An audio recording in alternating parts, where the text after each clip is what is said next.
Hello and welcome to this new episode of this podcast. Super excited to have a very special guest.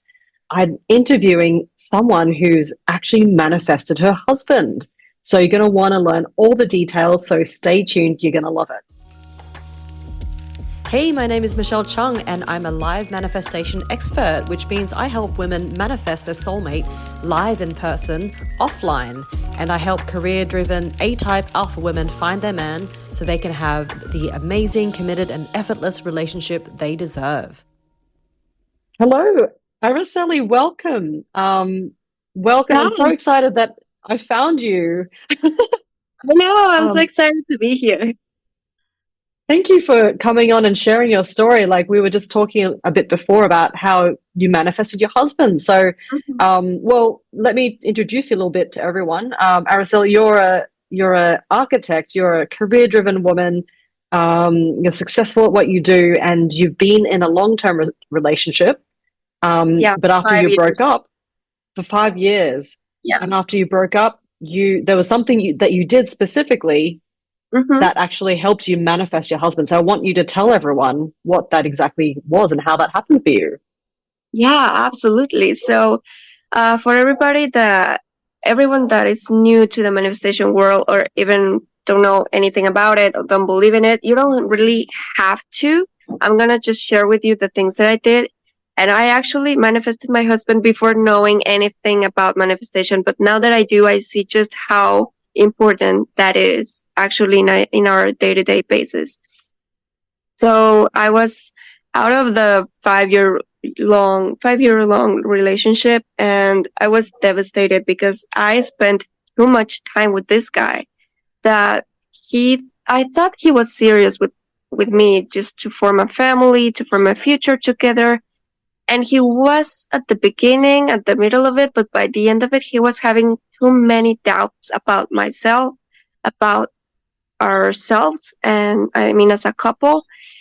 And I just knew that it just wasn't the right place for me anymore, because it's not fair for anybody that your significant other starts making you like meet these goals, like these life Mm, goals, before they decide to commit with you or not. Nobody should actually go through a situation like that, because it's not fair. You're not with a person because of their success in life. If you're looking for something like that, then you're looking for a business partner, not for a life, mm, right. you know? Yeah, so I was like, you know what? I want to find someone that values who I am, my history, and who I will be in the future. Right. And so I remember that obviously this is very common after we broke up. There were a couple of months, or maybe a little bit more than a couple, in which we were trying to get back together, trying to see if it was going to work at the end or not. After we gave ourselves a little time to be just alone, to be single. But actually, that time helped me to realize faster that this actually didn't have a happy ending or didn't have a solution, and that my Mm, place was not there anymore.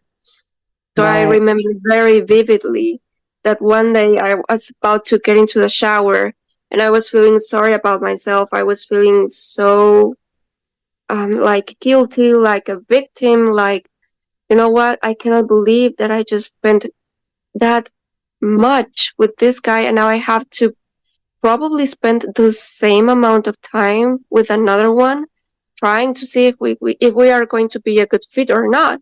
I don't have time for that anymore. Right. It's not like I am in my early 20s or something like that. I don't want to waste my time, and I don't want to waste anybody else's time either. So right there and then, I just somehow I just decided, you know what? This is not going to be my story. This is not going to be how it ends for me. And I know that the next guy is going to be the one. I just had that inner knowing that was Mm, partially an inner knowing and partially a decision. That was a very mm, important factor. In manifestation, you have to, it's like when you are religious, you have to have faith, like Yeah. an unshakable faith in a higher self. I had this unshakable faith on my destiny, on my future, and on this partner as well. Wow. That's Yeah. amazing. It sounded like when you came out of the 5-year relationship, um, you were thinking to yourself, well, I don't want to spend another 5 years with someone Mm-hmm. before I find out that they don't want to Mm-hmm. commit. Because that sounded like what happened with your past relationship. You were together for 5 years, and only towards the end was you starting to question the commitment after 5 years. So you didn't want to repeat that, and you wanted to learn from that part of your Mm-hmm. relationship and say, no, for the next relationship, I don't want to find out after five Yeah. years, right? Yeah.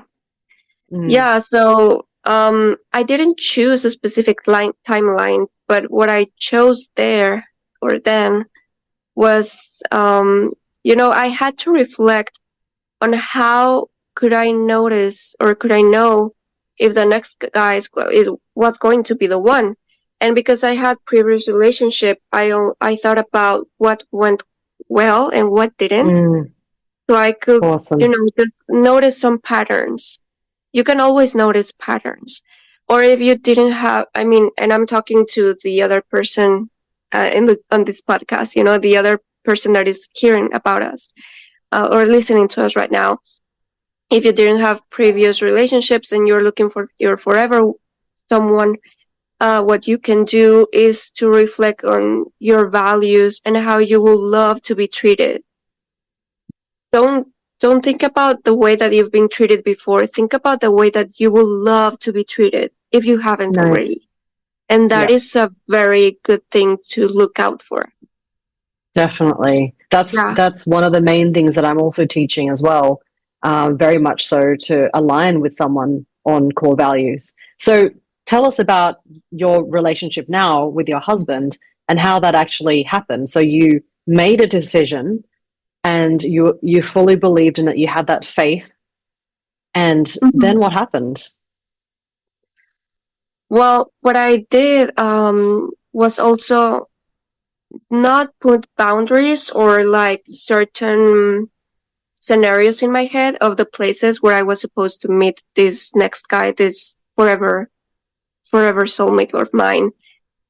Because I was open to the possibilities, and that is also very important to just open to whatever come your way and not judge that. Because I met Mm. my guy, I met my husband at the club, which is the very last place that you will think of to find someone serious.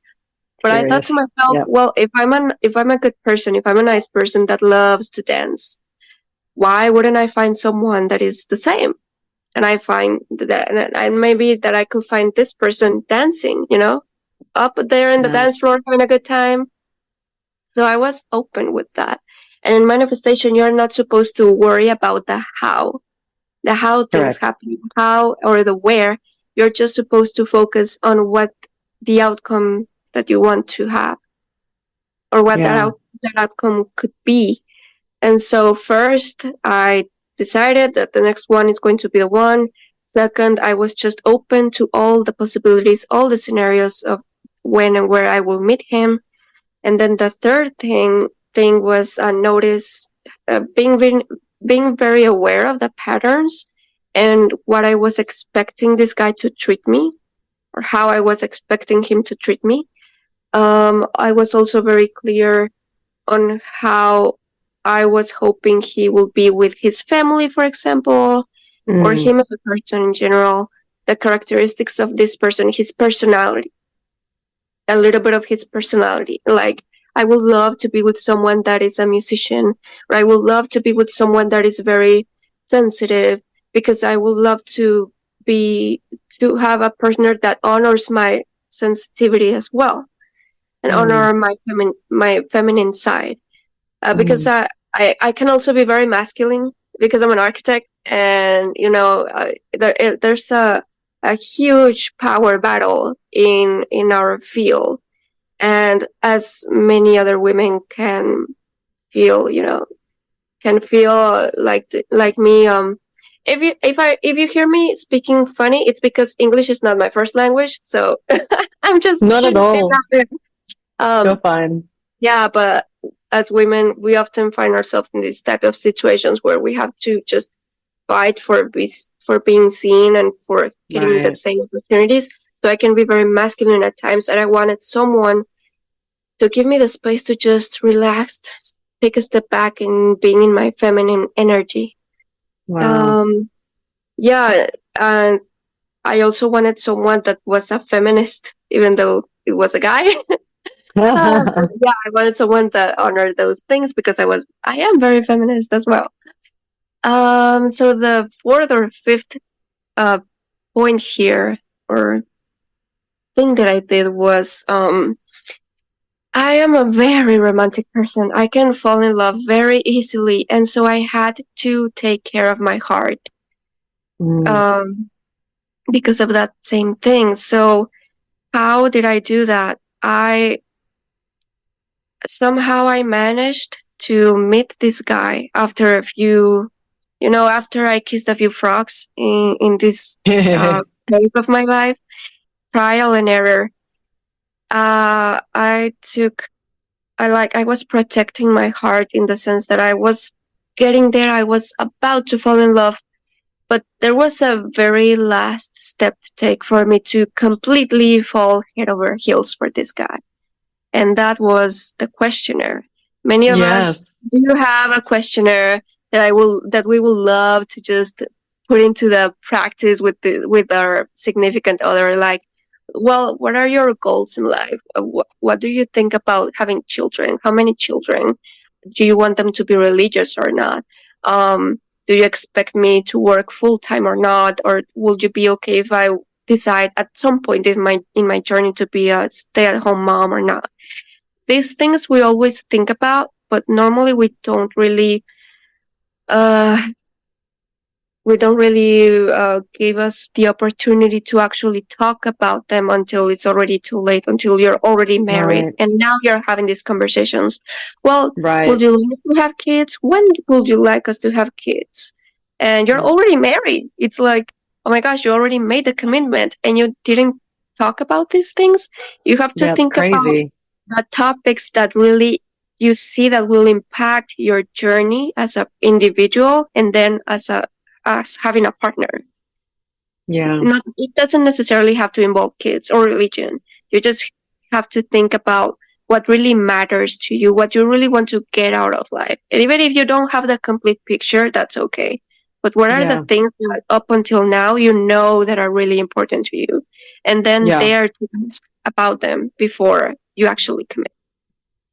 Absolutely. And it's really interesting how you said that you fall in love quite quickly. You're quite romantic. That Mm-hmm. you'd learnt from the few frogs that you'd kissed that, for this one to really manifest and be the right one, your soulmate, that you were going to just hold back a little bit. And it's a concept that I talk about, 4159. Is that does that add up? Where basically we ask 5149, sorry, where we just allow the man to come a little bit more towards us, so we don't overgive from our boundary and overgive Mm-hmm. our heart. And what that does is it gives us a little bit of upper hand, doesn't it? But it also helps protect ourselves and our boundaries. And then Yes. it sounds like you also made sure not the checklist that women normally have of like he's tall and he's got a good job and he's funny and he's financially well off, but your list sounded a bit different, that it was more about core values and priorities in life, and that you would actually align on these big issues and topics that most people don't think about or talk about too late.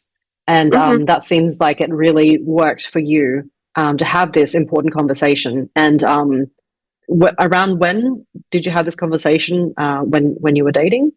How far in? Yeah, we were seeing each other. We were in a long distance relationship. I was in Mexico. He was in the U.S. I met him in Mexico because he was visiting town.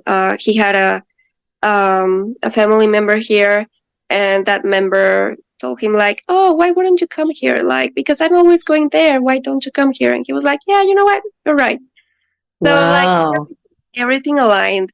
Like, remember how the planets aligned in the Hercules Yep. Disney movie? It was exactly like that. Because a That's lot of awesome. things, a lot of things happened for us to meet that night. But yeah, Wow. what you were mentioning, yeah, that was the key. Because I had a wish list. We all have a wish list. Like, yeah, we would love him Right. to be handsome, or her. Maybe we want her to be like, like have a lot of curves, or be Mm, very soft in her manners. And if we're talking about men, again, we have a wish list. But mm, besides the wish list, is equally, if not more important, again, these values, this vision of your life that you want to yeah. have with this person, and what does that entail? And then Yeah. see if that aligns with them or not, because obviously it's not like you're there to change the guy or the girl. You're Exactly. just there to see if you're a good fit for them, and Yeah. likewise.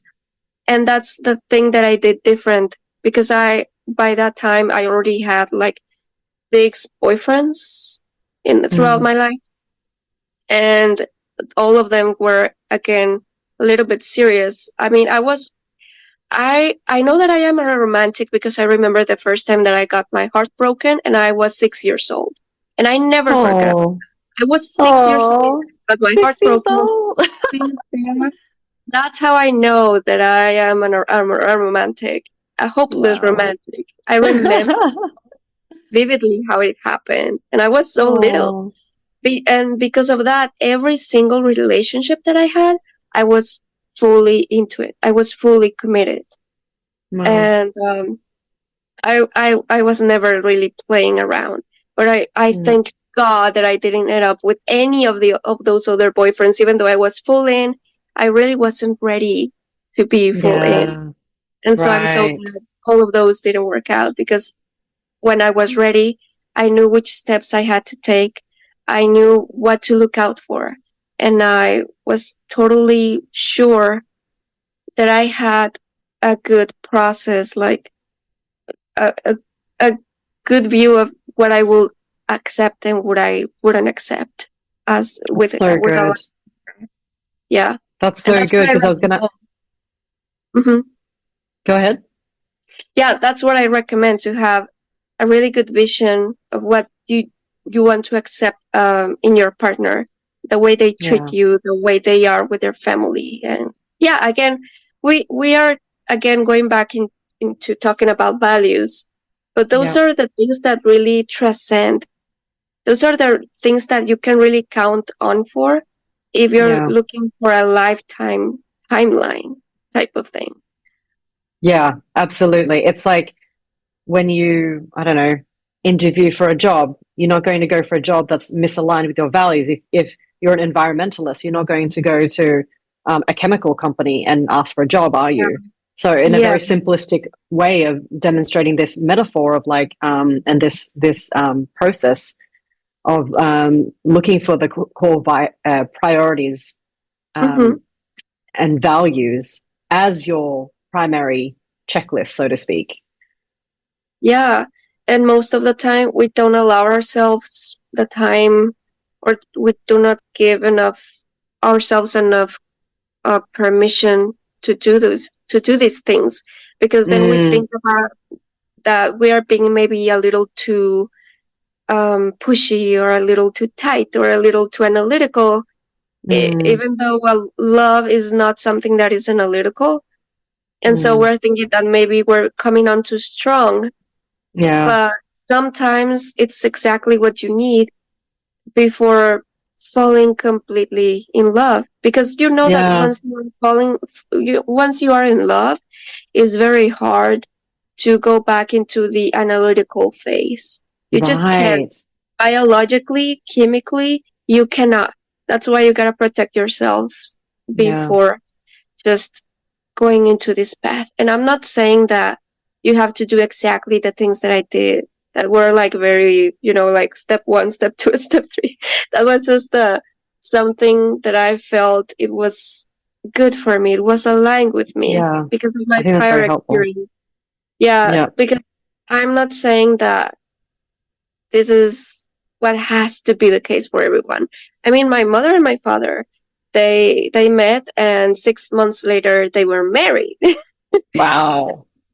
And for example, my great grandmother, she married her husband when she was 15 years old because it was the norm. It was a Right. culture, I think and they it's so stayed up different together. these days. Yeah, it's so different. So everybody's case is different, but what Yeah. remains is to be very clear on how you want to be treated. That's the Yeah. most important thing again, because maybe this guy is not maybe the most that they have the most money out there. Maybe this guy or this girl is not the most clever out there.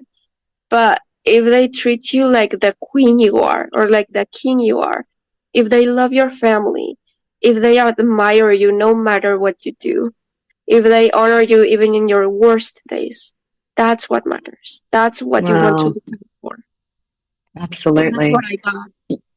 You mentioned and knowing, and I think women out there, when they're in that dating phase, it can get confusing, and a lot of women start to doubt themselves or start to go, hey, this guy's pushing me to move too fast. I'm not comfortable with that. How do I know if he's the right guy? And a lot of questions and a lot of doubt comes up when it comes to meeting somebody.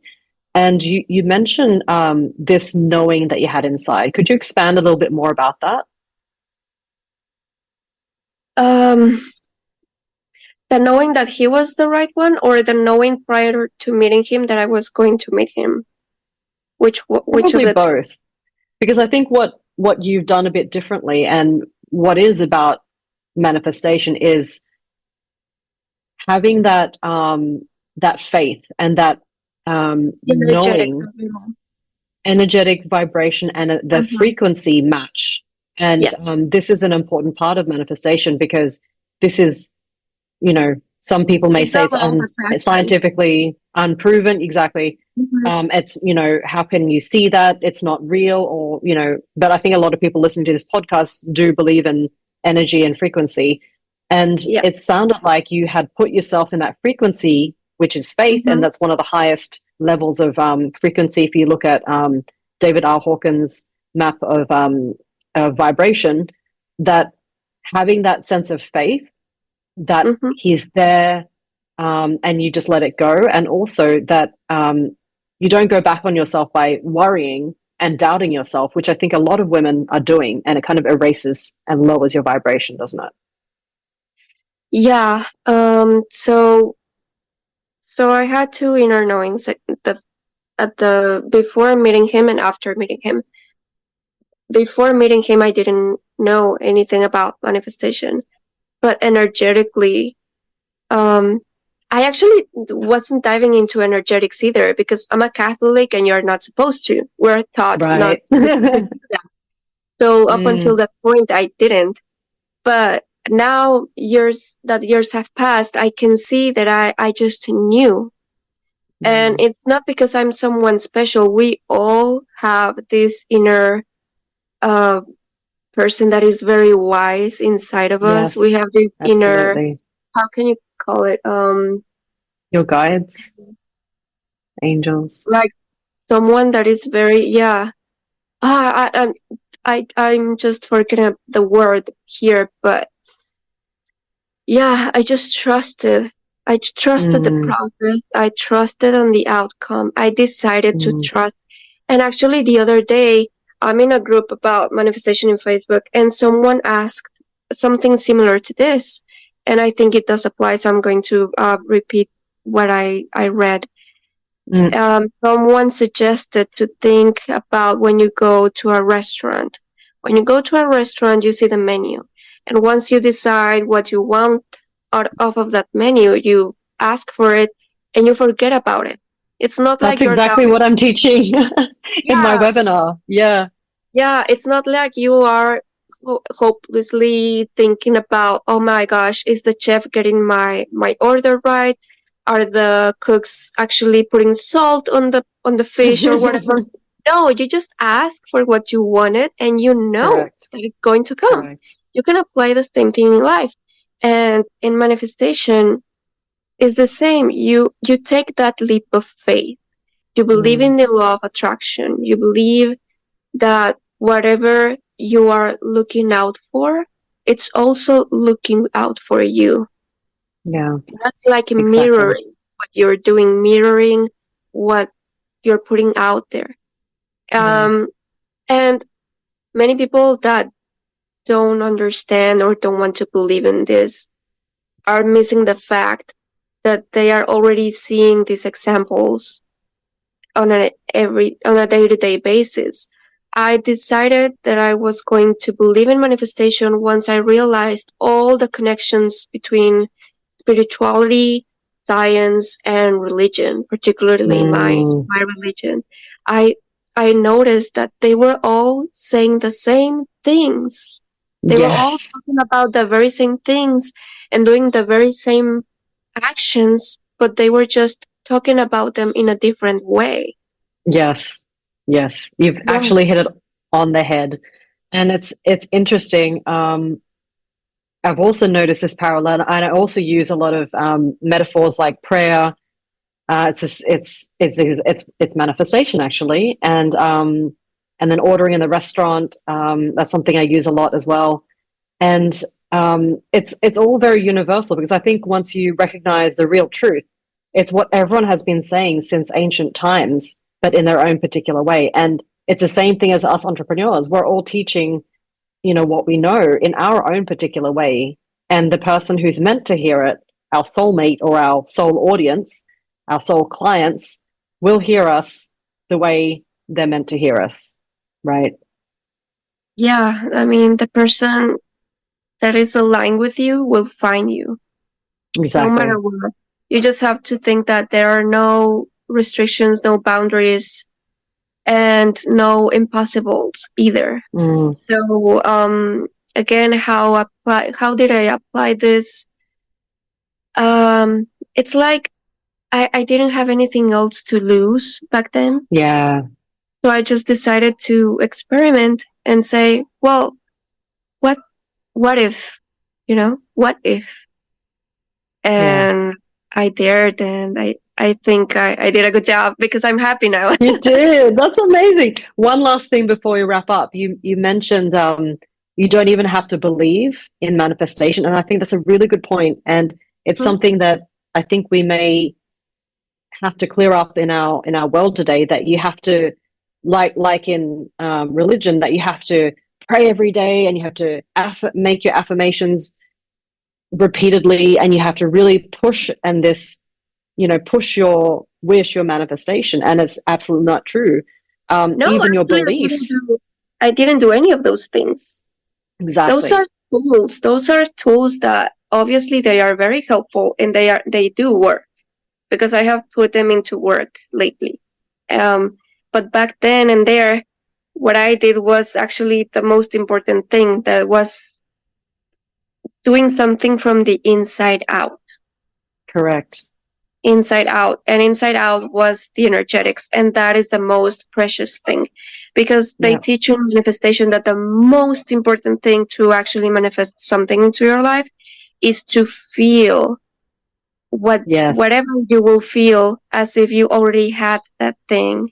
Correct. In religion, as a Catholic, you're also told to ask God for your whatever you wish to have, but also thank him in advance as if you already have that thing. Perfect. Yes. And that is like a similar thing. And it again, is. Things about energetics, you cannot see that, but you can feel that in the experiences of everybody else. It's just like in science.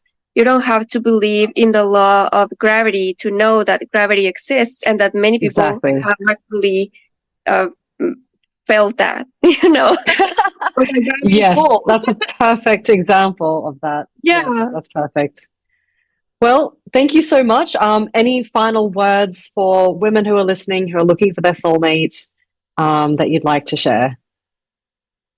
To trust in the process, to dare to do something different than before if you're looking to have a different result. And the most important thing is to know your boundaries, because just one last point, you were mentioning that some women felt pressured by their partner to commit or to do certain things. This guy was coming too strong. My husband was head over heels. He I'm so glad he did, because I have never felt I haven't felt this before, and I felt different things. But he fell in love with me at first sight. I've never experienced Wow. something like that. I didn't believe in something like that before him, but I know that he experienced that, and because of that, he was being very romantic. And I thought that this guy was trying to play a joke with me or something. Like, oh my God, like, give me a Right. little break. And at the end, so I honored my boundaries, and even though I knew Nice. that he was going to go back to the U.S. and I was going to stay in Mexico, I still honored my boundaries, and I only saw him the night that I met him. Every day he was Wow. asking me, he was here for a week. Every day he was asking me to go on dates, different dates, like go to the movies, go to the park, or whatever. I always said no, because I felt like I wasn't ready, and that I needed to meet to know him a little bit better before going into this in-person dates. I wanted to chat with Right. him a little more. And so Nice. I stayed true to myself, and that's what I recommend to everyone out there, to honor their boundaries, no matter the situation. That can never lead you astray. Oh, that's so perfect. Thank you so much. That was such a excellent final advice. Well, thank you so much for sharing your story. And yeah, Thank you for everyone, having me. if you're welcome. And everyone who's interested to learn a little bit more about what we spoke about, the values, the boundaries, and your inner knowing, I'm teaching all this in a free training. The link is below, so make sure you go register for that, and you'll find out more about the program that I have and how you can actually do this all for yourself, exactly what Aracely's done, the steps, the exact steps that she's done as well in my program. So go check that out, watch the webinar, and keep in touch with me on Instagram. And if you're enjoying this, please subscribe and send it to some other amazing single women in your life. This is going to help them as well. And please spread the love. So thanks, everyone, and see you later.